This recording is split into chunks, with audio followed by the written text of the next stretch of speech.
Good morning বন্ধুরা। তো সকাল সকাল চলে এসেছি তোমাদের কাছে নতুন রেসিপি নিয়ে। তো এখন বাজছে সকাল 8টা। আর আজকে সকালের ব্রেকফাস্টে বানাবো কড়াইশুঁটির কচুরি, সঙ্গে থাকবে সাদা আলুর দম। তো দুটো রেসিপি তোমরা আমার ইউটিউব চ্যানেলে পেয়ে যাবে। কচুরি বানানোর জন্য এখানে আমি অনেকগুলো মটরশুঁটিকে ছাড়িয়ে নিয়েছি। তারপর এটাকে একটু গরম জলে দিয়ে ৩-৪ মিনিট ফুটিয়ে জলটা ঝরিয়ে নেব। তারপরে মিক্সির মধ্যে দিয়ে জাস্ট একবার ঘুরিয়ে নেব, একটু দরদরে করে পিষবো।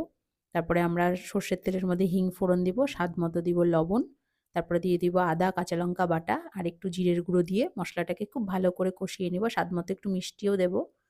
মশলাটাকে ভালো করে কষিয়ে নিয়ে বেটে রাখা মটরশুঁটিগুলোকে দিয়ে খুব ভালো করে নেড়ে চেড়ে শুকনো শুকনো করে নামাবো, যাতে একটুও জল না থাকে। আর আমি ময়দাটা আগে থেকেই মেখে রেখেছিলাম। লুচির ময়দা আমরা যেভাবে মাখি সেভাবেই মাখবো। তারপরে আমরা অল্প অল্প করে এটাকে পুরগুলোকে ঢুকিয়ে দেব, দিয়ে খুব ভালো করে বন্ধ করব, যাতে এটা বেলার সময় বেরিয়ে না যায়। আর খুব বেশি দেব না, নাহলে এটা বেলার সময় ফেটে বেরিয়ে যেতে পারে। অল্প অল্প করে দিয়ে বেশ ভালো করে গোল করে নিব। তো এইভাবেই আমি সবগুলোকে প্রথমে বানিয়ে নিব এক এক করে। তারপরে অল্প অল্প তেল দিয়ে এটাকে বেলতে থাকবো।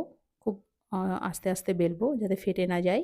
তারপরে আমরা কড়াইয়ে তেলকে খুব ভালো করে গরম করে গ্যাসের ফ্লেমটাকে স্লো করে দেব, দিয়ে খুব সুন্দর করে ভাজবো।